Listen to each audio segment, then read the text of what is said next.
Bonjour messieurs. Bonjour Magali. Bonjour Magali. Bonjour. David, vous êtes le directeur d'ICOM France et Franck le responsable technique pour cette branche aviation. Donc ICOM, c'est une entreprise japonaise spécialisée dans la fabrication d'équipements de radiocommunication pour le secteur terrestre, maritime et bien sûr aéronautique. ICOM France est une filiale, vous êtes basé à Toulouse et vous êtes devenu leader en matière de radiocommunication aviation. Merci donc pour votre présence et pouvez-vous nous présenter un peu plus précisément votre société et vos produits? Avec plaisir, et merci pour cette introduction. Déjà, vous en avez déjà dit beaucoup. Donc effectivement, ICOM est un fabricant de matériel et de solutions de radiocommunication, à la fois tourné vers les professionnels et vers les particuliers. Et comme vous l'avez fort justement souligné, nous sommes présents, et c'est ce qui fait toute notre particularité par rapport à d'autres confrères, aussi bien dans le secteur aéronautique, évidemment, maritime, terrestre et aussi satellitaire depuis peu, ce qui fait vraiment la singularité de notre marque et ce qui fait la force de celle-ci aussi, puisqu'on va pouvoir avoir des systèmes de croisement de technologies entre les différents secteurs concernés. Les produits sont exclusivement conçus, fabriqués et contrôlés au Japon, avec deux usines qui appartiennent en propre à notre maison mère. Et donc effectivement, concernant la distribution, nous assurons pour la France et certains pays limitrophes la distribution des produits sur le territoire français et les DOM-TOM, mais également le soutien technique, les différents supports commerciaux et je dirais tout ce qui va avec la commercialisation de ces produits. Et où peut-on trouver donc vos produits? Alors nous avons la chance au fil des années d'avoir développé et d'avoir mis en place un réseau de distribution.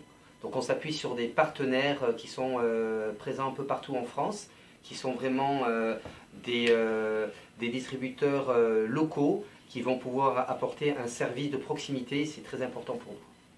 Donc vous pouvez nous décrire les différents types de matériel aviation que vous distribuez? Oui, bien sûr. Donc, dans le secteur de l'aviation, nous sommes principalement présents sur les équipements portatifs avec deux modèles phares qui sont le A25CE et l'A25NE, qui sont destinés à la fois à des utilisations à terre et également une version un peu spécifique suite à un agrément de la part de la DGAC pour être utilisé comme station de secours à bord des avions de tourisme.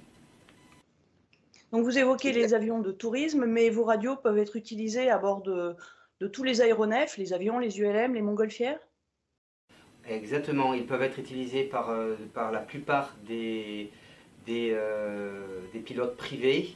Alors la plupart du temps, ils sont très utilisés bien sûr pour les aéronefs, comme vous avez dit, les ULM.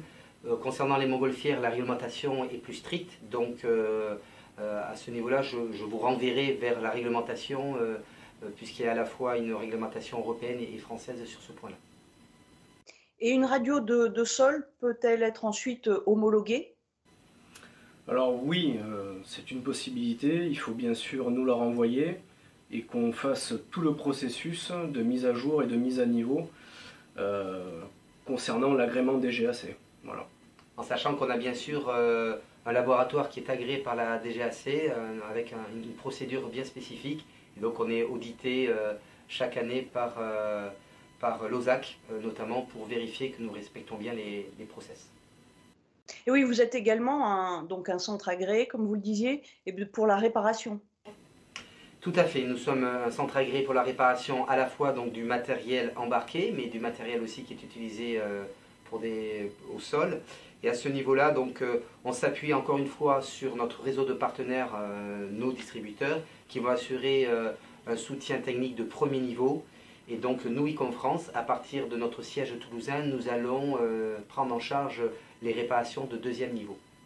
Et combien de temps un matériel, enfin une radio, donc ICOM, est garantie? Alors la garantie standard chez ICOM est de 2 ans. Il est possible selon certains produits, sur certains marchés qu'on propose des extensions de garantie, ça peut arriver. Maintenant le matériel ICOM, vous le savez sûrement, s'est bâti une réputation au fil de ces 50 dernières années de qualité et de fiabilité. Donc nous n'avons pas trop de problématiques sur la garantie, touchons du bois en tout cas pour le moment. Est-ce que vous pouvez nous donner je sais pas, un conseil, une indication particulière concernant l'utilisation du matériel de communication aéronautique? Alors tout simplement, faire confiance à son professionnel. Si jamais c'est une boutique d'achat en ligne, il faut nous contacter absolument, ne jamais renvoyer le matériel sans nous avoir contacté ou contacter un professionnel. Comme David a très bien dit, nous avons extrêmement peu de pannes, voire pas du tout. C'est souvent des problèmes de parasitage, donc il faut nous appeler ou appeler le professionnel pour qu'on vous donne des façons de procéder, de faire des essais, pour éviter d'envoyer une radio à notre siège ou à un revendeur pour une panne qui n'existe pas. Voilà. Voilà, et en complément de ce que vient de dire Franck, en termes d'utilisation quotidienne, je serais tenté de rappeler les règles de bon sens, c'est-à-dire que les portatifs sont forcément utilisés avec des batteries qui peuvent être des batteries en l'occurrence au lithium. Et donc il y a des règles évidentes de bon usage qui sont d'ailleurs rappelées dans les notices d'utilisation, à savoir recharger régulièrement la batterie, l'entretenir régulièrement lorsqu'elle est soumise à des intempéries, la nettoyer avec un chiffon doux, voilà, et d'une façon générale, veiller à s'assurer par un contrôle visuel du bon état de la VHF. Et dans ces conditions-là, vous êtes parti pour plusieurs dizaines d'années d'utilisation. Très bien. Alors cette année, la fête de l'aviation aura lieu les 22, 23 et 24 septembre partout en France. Pourquoi avez-vous décidé de devenir partenaire de cet événement? Eh bien, simplement parce que on s'est retrouvé un petit peu dans l'identité que véhicule cette fête. Si je ne me trompe pas, c'est la 3e édition cette année.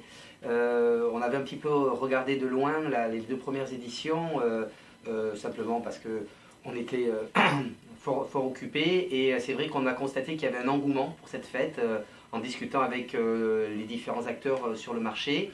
Et ce qui fait, je pense, la particularité, la singularité de cette manifestation, c'est le fait qu'elle est un peu universelle. Elle va à la fois impliquer des professionnels, des particuliers, des musées, des écoles. Et je pense que ce croisement de savoir, ce croisement je dirais, de connaissances est quelque chose de moteur et qui nous a poussé à vraiment vouloir s'associer à cette fête. Et ça reste une fête. Et c'est pour ça aussi qu'on a trouvé que l'aéronautique reste pour nous quand même un métier de passionné. Et on a trouvé que quoi de mieux que de s'associer à ce genre d'événements festifs.